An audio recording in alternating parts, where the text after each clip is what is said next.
ये वो इलाका है, खौफ की फिजा कायम थी। टंकी से लाशें बरामद, टंकी से असला बरामद। आपको जो मैं अभी जगह दिखाने वाला हूँ, वहाँ से तकरीबन डेली बेसिक पे 10 से 15 लाशें तक मिलती थी। मेरे पीछे नजर आने वाले ये बंगले उस वक्त में गैंग वॉर के लोग इस्तेमाल किया करते थे। जितने बॉर्डर एरियाज थे ना, तो उनके दोनों तरफ के लोगों की कमबख्ती थी। वो खिड़की से सर नहीं निकाल सकते थे, गेट से बाहर नहीं जा सकते थे, आप रात को सो नहीं सकते थे।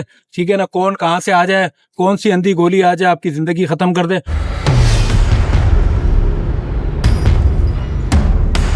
खौफ की अलामत समझा जाने वाला ये इलाका, अभी जिस जगह मैं मौजूद हूँ, नॉर्थ नाज़िमाबाद। आप लोगों के ज़हन में पोश एरिया तो आते होंगे, लेकिन ये वो इलाका है जहाँ कुछ अर्सा पहले एक खौफ की फिजा कायम थी। टंकी से लाशें बरामद, टंकी से असला बरामद। इस वक्त मैं उस जगह मौजूद हूँ। इस जगह की हिस्ट्री जानते हैं कि इस जगह की हिस्ट्री क्या है, और जो हमारे कानून नाफिज करने वाले अदारे हैं, जो हमारे हिफाजत करने वाले अदारे हैं, उन्होंने वो खौफ की अलामत समझा जाने वाला कुछ अरसा कैसे ख़त्म किया और किस तरह पुरअमन किया। ये इलाका आज विजिट करते हैं, वो टंकी दिखाते हैं जिससे लाशें बरामद हुई थी और जिससे असला बरामद हुआ था। चलें वीडियो को स्टार्ट करते हैं। वीडियो को आपने स्किप नहीं करना। ये पहाड़ कोई अफगानिस्तान के पहाड़ नहीं है, ये नॉर्थ नाज़िमाबाद के पहाड़ है। और साथ में आपको जो पॉश एरिया, जो खूबसूरत बिल्डिंग्स नज़र आ रही हैं, ये नॉर्थ नाज़िमाबाद की बिल्डिंग्स हैं। तो इस वक्त मैं नुसरत भुट्टो कॉलोनी में मौजूद हूँ और ये वो पानी की टंकी है जिसमें से बेशतर लाशें कुछ अर्सा पहले बरामद हुई थी। और ये इलाका खौफ की अलामत समझा जाता था। जिसके ऊपर मैं खड़ा हूँ, ये पानी की टंकी थी। और यहाँ जब हमारे अदारों ने ऑपरेशन किया तो ये टंकी से मुतअद्दिद जो लाशें थी वो बरामद हुई, असला था वो बरामद हुआ। ये जो खौफ की अलामत समझा जाने वाला ये इलाका या ये टंकी, हमारे इदारों ने क्लियर किया इसको और आज ये पुरअमन है। तो इसी हवाले से हमारे साथ अख्तर भाई मौजूद हैं। अख्तर भाई, इनसे जानते हैं। अख्तर भाई बताइएगा, ये जो नुसरत भुट्टो कॉलोनी है, ये किसी वक्त में नोगो एरिया ही समझा जाता था। यहाँ एक खौफ की अलामत ये वाली टंकी है, इसके हवाले से बताइएगा। ये आप इसको बनारस से शुरू करते हैं, बनारस हो, कट्टी पहाड़ी हो, फिर आप शिपोनर पे आ जाते हैं, फिर आप ये नुसरत भुट्टो कॉलोनी पे हैं। इसी तरह आप जहाँ जहाँ जाते हैं ना, तो वो एक मुश्किल तरीन दौर था 90s, और बाद में 2007, 8, 9, 10 ये वाला दौर भी इसी तरह का था। तो उस वक्त ये बहुत मुश्किल वक्त गुजारा यहाँ के अतराफ के लोगों ने। और ये टंकी जहाँ आप खड़े हुए, और ये हकीकतन में ऐसा था कि रोजाना 1 लाश, 2 लाश, 3 लाश जो ना इन टंकियों में मिलती थी यहाँ, और इन झाड़ियों में मिलती थी। ये पूरा ग्राउंड जो है ना, इस तरह नहीं था जिस तरह अभी पिच बनी हुई है, क्रिकेट खेली गई है गुज़िश्ता रोज या उससे पहले। लेकिन पहले यहाँ पे बहुत दहशत हुआ करती थी, बहुत सन्नाटा हुआ करता था। जितने बॉर्डर एरियाज थे ना, तो उनके दोनों तरफ के लोगों की कमबख्ती थी। वो खिड़की से सर नहीं निकाल सकते थे, गेट से बाहर नहीं जा सकते थे, लोग कामों पे नहीं जा सकते थे, बच्चे स्कूलों को नहीं जा सकते थे। ठीक है ना, आपकी पूरी जिंदगी डिस्टर्ब थी, आप रात को सो नहीं सकते थे। ठीक है ना, कौन कहाँ से आ जाए, कौन सी अंधी गोली आ जाए, आपकी जिंदगी खत्म कर दे। तो वो एक मुश्किल तरीन और बहुत खतरनाक दौर हुआ करता था कराची का। लेकिन अब बहुत पुरअमन है, इसीलिए हम यहाँ पे खड़े। क्या कहेंगे हमारे इदारों को, जिनकी दिन रात मेहनतों से जिन्होंने मेहनत करके इस इलाके को और जो कराची के मुख्तलिफ इलाके जो नोगो एरिया समझे जाने वाले इलाके थे, उनको पुरअमन किया। देखा, इदारे ही हैं, पुलिस है, सबसे ज्यादा शहीद पुलिस के हैं, फिर रेंजर आती है। रेंजर की यहाँ पे दहाइयों से मेहनत है, और उस मेहनत की वजह से जो ना आज कराची इतना पुरअमन है। वरना बहुत मुश्किल वक्त था, शायद बहुत दूर तक जाता अगर सिक्योरिटी इदारे नहीं होते तो। बहुत शुक्रिया। अख्तर भाई ने बताया कि अगर सिक्योरिटी अदारे नहीं होते तो ये बहुत दूर तक जाता। लेकिन वो जो जराइम पेशा अनासर थे, उनके ऊपर जो हमारे अदारों ने क्रैकडाउन किया और यहाँ ये वो इलाके पुरअमन जिनको बनाया, तो ये आज हम इसीलिए आपको ये वाली वीडियो यहाँ से दिखा रहे हैं। मेरे पीछे नजर आने वाले ये बंगले उस वक्त में गैंग वॉर के लोग इस्तेमाल किया करते थे, और यहाँ से जो लोग रहायशी थे वो छोड़ छाड़ के यहाँ से ताले लगा के वो चले गए थे। और अब जाके जब माशाल्लाह अदारों ने ऑपरेशन करके इस इलाके को पुरअमन किया और इसका अमन जो है वो बहाल किया है, तो फिर ये जाके अपने इलाके वापस लोग अपने घरों की जानिब आए हैं। तो कहते थे कि किसी वक्त में यहाँ से सर निकालते थे बाहर, तो वहाँ सिर्फ गोली आती थी और 3-3 4-4 दिन जो लाशें हैं वो पड़ी रहती थी। और इन बंगलों में जब एक दूसरे गैंग वॉर थे वो आपस में लड़ते थे। नुसरत भुट्टो कॉलोनी में आए हुए हैं टंकी दिखाने के लिए और वो इलाका दिखाने के लिए जो किसी वक्त में यहाँ नोको एरिया हुआ करता था, अब पुरअमन है, बिल्कुल पुरअमन है। इसलिए हम यहाँ पहुंचे हुए हैं, हवाएं चल रही हैं और आपको नीचे से अगर हम टंकी जो है वो दिखाएं जिसमें कहते थे जब हमारे अदारों ने मुश्तरका ऑपरेशन किया और इस जगह को वागजार करवाया, तो इस टंकी के नीचे से बहुत सारा असला, बहुत सारी जो लाशें थी वो बरामद हुई। वो टंकी दिखा रहे हैं और यहाँ के हालातों के बारे में बात कर रहे हैं। हमारे साथ यहाँ के रहायशी हसन खान ज़रानी मौजूद है। अस्सलाम वालेकुम हसन भाई, कैसे हैं आप? ठीक हैं? ठीक है, अल्लाह का शुक्र। आप सुनाए? ठीक है। इस इलाके के हवाले से पहले तो बताइएगा कि ये इलाका नोगो एरिया क्यों हुआ करता था? 2007-2008 में इस इलाके में कदम रखना तक मुश्किल था। मैं ये कहूँगा कि ये टैंकी मशहूर इस वजह से हुई कि यहाँ दहशतगर्द आए और उन लोगों ने काफ़ी अपना खौफ पिलाया। यहाँ से काफ़ी लाशें बरामद हुई इस टैंकी से। साथ चलते हैं हसन भाई, इस टंकी के हवाले से बताइएगा, इसमें से भी वो लाशें जो थी वो बरामद हुई थी, और ये इलाका कौन सा है? ये कलंदरिया इलाका है, नॉर्थ नाजाबाद, कराची। तो ये सामने आपको पानी की मोटर नज़र आ रही होगी। जी जी। अब इस वक्त सिर्फ ये टैंकी इस्तेमाल में है। हम्म। ये यहाँ की जो रहायशी है, यहाँ से पानी भी भरते हैं, ठीक है, इस्तेमाल में। क्योंकि ऊपर पानी चढ़ाना काफ़ी मुश्किल हो जाता है, तो यह पानी जमा करके यहाँ से एक-एक अपने घर ले जा सकते हैं पानी। और इस टैंकी में लाश बरामद हुई थी, हम आपको वो टैंकी दिखाते हैं। अच्छा, ये जिस टंकी से लाश बरामद हुई थी, तो हसन भाई उस जानिब हमें लेके जा रहे हैं। ये वाली टंकी अभी इस्तेमाल में, तो ये अभी बच्चे वगैरह क्रिकेट वगैरह खेलते हैं, ऊपर बड़ा ग्राउंड सा बनाया हुआ है टंकी के ऊपर। जी जी जी, बिल्कुल। यहाँ पे क्रिकेट खेली जाती है। ये जगह तो अभी न्यू बनाई है फ्रेश बच्चों के लिए, ताकि बच्चे यहाँ क्रिकेट खेले। सोचें ये पानी के इस्तेमाल वाली टंकियां जो हैं, तो इसमें लाशों का मिलना और फिर हमारे अदारे माशाल्लाह वो हरकत में आए। तो कहते हैं कि ये पहाड़ी के ऊपर जो रहायशी थे ये वाले, इनको मजबूरन ये इलाके छोड़ के जाना पड़ा यहाँ से, कि डेली जो लाशों का सिलसिला था वो शुरू हुआ था। उस जगह चलते हैं जो बहुत खौफनाक नीचे से टंकी का मंजर है। हसन भाई, किस तरफ लेके जा रहे हैं आप? आपको अभी ले जाएंगे चुड़ैलों के घर, जहाँ से अच्छा। काफी आवाजें आती थी, जहाँ से काफी लाशें बरामद हुई है। आपको देख के इंशाल्लाह अंदाजा हो जाएगा। चलें जी। कहते हैं कि जहाँ इतना जुल्म हुआ हो तो जाहिर है वहाँ वो चीज़ें आ जाती हैं, या आना इतना यानी कि मतलब नहीं है। लेकिन ये है कि यहाँ वो जगह जो हमारे इदारों ने बाद में क्लियर करवाई है, तो अभी हसन भाई जो मकामी है यहाँ से, तो ये हमें दिखा रहे हैं। तो टंकी जिधर अंदर यहाँ से खाली है, वो वाली बड़ी टंकी थी, काफी बड़ी टंकी थी।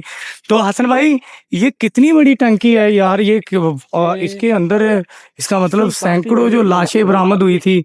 जी तो जी, ये आप नजर आ रहा होगा आपको, बिल्कुल यहाँ से लेकर वो एंड तक काफी बड़ी टैंकी है। ये जो बीच में गैप है, ये बाद में तोड़ दिया था।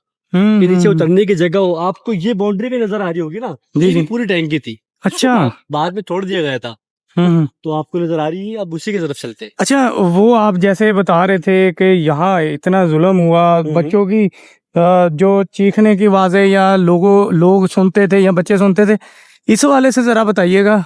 इस हवाले से ये सिस्टम है, अभी जो हम आपको अंदर दिखाई के जहाँ से लाशें बरामद हुई थी, तो यहाँ से अजीब व गरीब रात को आवाजें आती थी। आती थी या आती है अभी भी? अभी तो देखो ऐसा कुछ सिस्टम नहीं रहा, अब तो शुक्र अल्हम्दुलिल्लाह से। टंकी चेक करें, ये कितनी बड़ी टंकी थी। बार बार इसलिए कहना पड़ रहा था क्योंकि ये सबसे जो खौफनाक टंकी है जिसमें अभी भी कहते हैं आवाजें वो आती हैं। तो ये नो गो एरिया था। तो यहाँ से ही अगर हम टंकी की तरफ जाएं तो ये टंकी तोड़ के, या ये टंकी अब तकरीबन ऊपर से तो बिल्कुल ठीक है, नीचे से ये तोड़ के इसको कहते हैं वो जो लाशें थी वो बरामद हुई है। तो चेक करें इसमें कितना जो खौफनाक मंजर है कि यहाँ मतलब ऊपर से बंदे को फेंकते थे तो इस जगह आके बंदा गिरता था और बेचारा किन हालातों में अपनी जान वो दे देता होगा। और इन इलाकों में आप खुद सोचें कि कैसे नो गो एरिया होंगे। इतनी बड़ी टंकी है जिसमें पानी हुआ करता था फुल, यहाँ से टैंकर वो भरते थे। और खौफ की अलामत ये थी कि यहाँ लोग नहीं आते थे।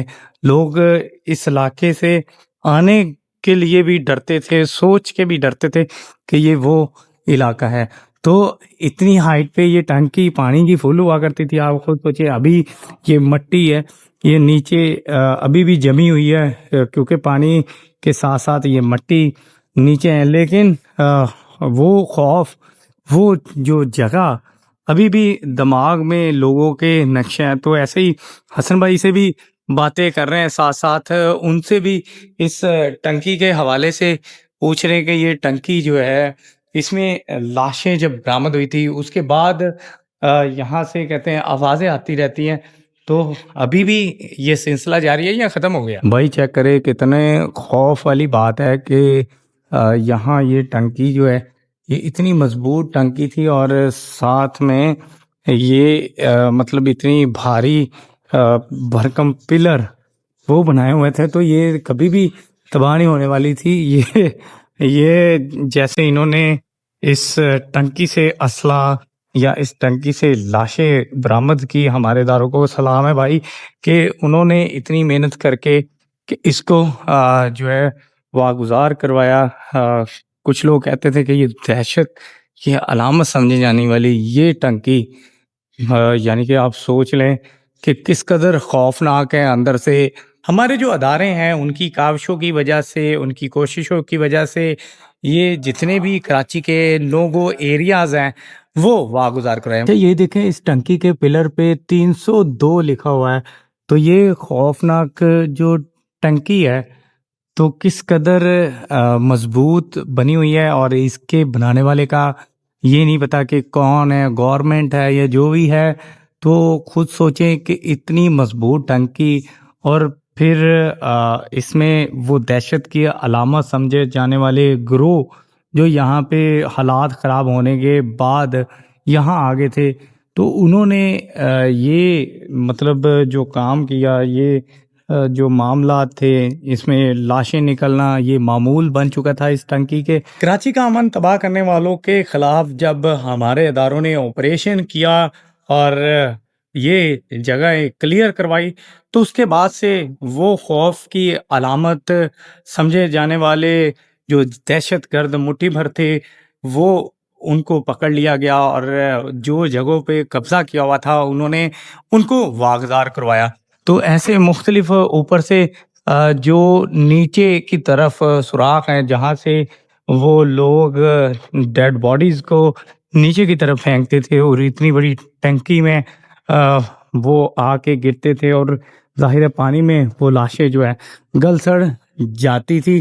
तो जब इसको तोड़ा गया, वो ऑपरेशन किया गया अदारों की जानिब से, तो यहाँ से जो लाशें मिलने का मामूल का सिलसिला था वो थम गया।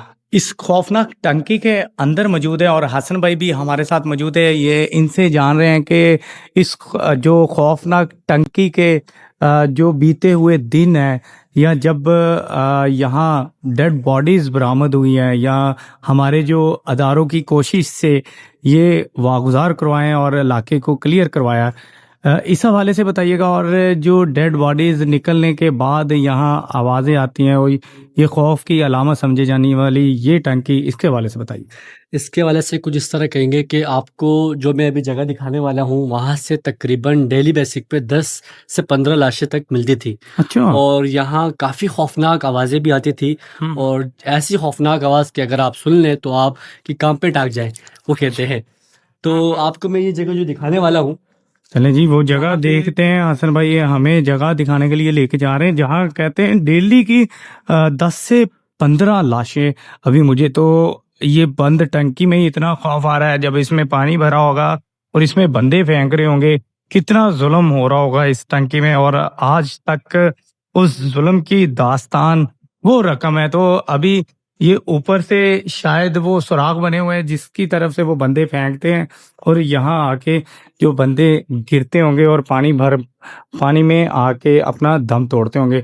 हसन भाई ये कौन सी जगह है? ये वो जगह है, या आप ऊपर दीवार देख रहे हो, यहाँ तक पानी भरा होता था। हम्म। ठीक है, पानी यहाँ तक भरा होता था, और यहाँ से बंदों की लाशों को फेंक देते थे। अच्छा। और यहाँ पे अच्छी खासी लाशें मिली। जब गवर्नमेंट ने जांच पड़ताल किया, तो यहाँ जो लाशें मिली, जाहिर है जब लाश का एक टाइम हो जाए, महीना 10 दिन बाद, तो उससे एक अजीब ही स्मेल आती है, जिसकी वजह से कौवे जानवर वगैरह अच्छे खासे आते थे। तो यहाँ एक रश लगा होता था। तो यहाँ के इलाके वालों ने, जो यहाँ के इंचार्ज था इलाके का, उसने फिर जांच पड़ताल किया। फिर पता लगा कि यहाँ लाशें मिली है। और यहाँ जैसा कि बताया गया था कि जिस दहशतगर्द ने ये काम सर अंजाम किया, तो उसको भी गवर्नमेंट ने पकड़ लिया, शुक्र अल्हम्दुलिल्लाह से। और दूसरा, यहाँ अब पुरअमन लोग रहते हैं, और अब इस जो भी सिलसिला अभी जो चलते हुए आ रहा था, वो तो खत्म हो गया। और अभी शुक्र अल्हम्दुलिल्लाह से ऐसे कोई मसले मसाइल पेश नहीं आए दोबारा। अच्छा, वो जो आवाजें आती हैं वो इस पूरी टंकी से ही आती हैं या कोई मखसूस जगह है? अब देखे, इसमें दो बातें हैं। एक तो ये, जब जिनको कत्ल किया जा रहा था बेरहमी से, उनके हाथ के नाखून तक नहीं थे, हाथ नहीं थे, किसी की गर्दन नहीं थी, तो उन्हीं की आवाज हो सकती है रात को। क्योंकि वो जब मसले मसाइल हुए, उसके बाद कोई आवाजें सुनाई नहीं देखी। जब ऑपरेशन हुआ गवर्नमेंट का, यहाँ जब ऑपरेशन होने के बाद ये मसले मसाइल ख़त्म हुए, तो यहाँ की रिहायशी का कहना है कि तब से आवाज़ें या किसी किस्म की फायरिंग की आवाज़ नहीं आई। अच्छा, कैसा फील करते हैं? इलाका क्लियर है, पुरअमन है, आप आराम से फिर सकते हैं या घूम सकते हैं? देखिए, अब तो शुक्र अल्हम्दुलिल्लाह से, अब देखिए, अब आपके सामने आप लोग भी आए हो, ठीक है, और हम भी आए हुए। यहाँ तकरीबन दोपहर का 4 बजे के टाइम के बाद से यहाँ एक मैच होता है ग्राउंड का ऊपर। फुटबॉल भी यहाँ लोग बच्चे खेलते हैं, क्रिकेट खेलते हैं। तो खुशी होती है देखकर कि हमारा जो पहले के जो ये टैंकी ग्राउंड था, ये माशाल्लाह से पहले जैसे ही रहा, जो पहले था उससे भी खूबसूरत हो गया। बल्कि यहाँ पे तो मज़ीद काम भी चल रहा है। यहाँ की जो गवर्नमेंट है, उनका कहना है कि हम यहाँ पार्क भी बच्चों के लिए बनाएंगे, ताकि बच्चे बेखौफ होके आए और यहाँ खेले कूदे। और फैमिलीज यहाँ तक के आती है, वॉक करती है। अब माशाल्लाह से इतना बुरा मन हो चुका है। अब अच्छा, क्या कहेंगे पाकिस्तान और हमारे अदारे जिंदाबाद बिल्कुल कि उन्होंने पाक फौज जिंदाबाद, सिंध पुलिस जिंदाबाद, पाकिस्तान जिंदाबाद। पाकिस्तान जिंदाबाद। जिस तरह उन अदारों ने मेहनत करके ये वो जगह है जो खौफ की अलामत समझी जाती थी, इनको वागुजार करवाया। उम्मीद करता हूँ आपको ये वाली वीडियो पसंद आई होगी। नई वीडियो के लिए मुझे इजाज़त दें। अल्लाह ने के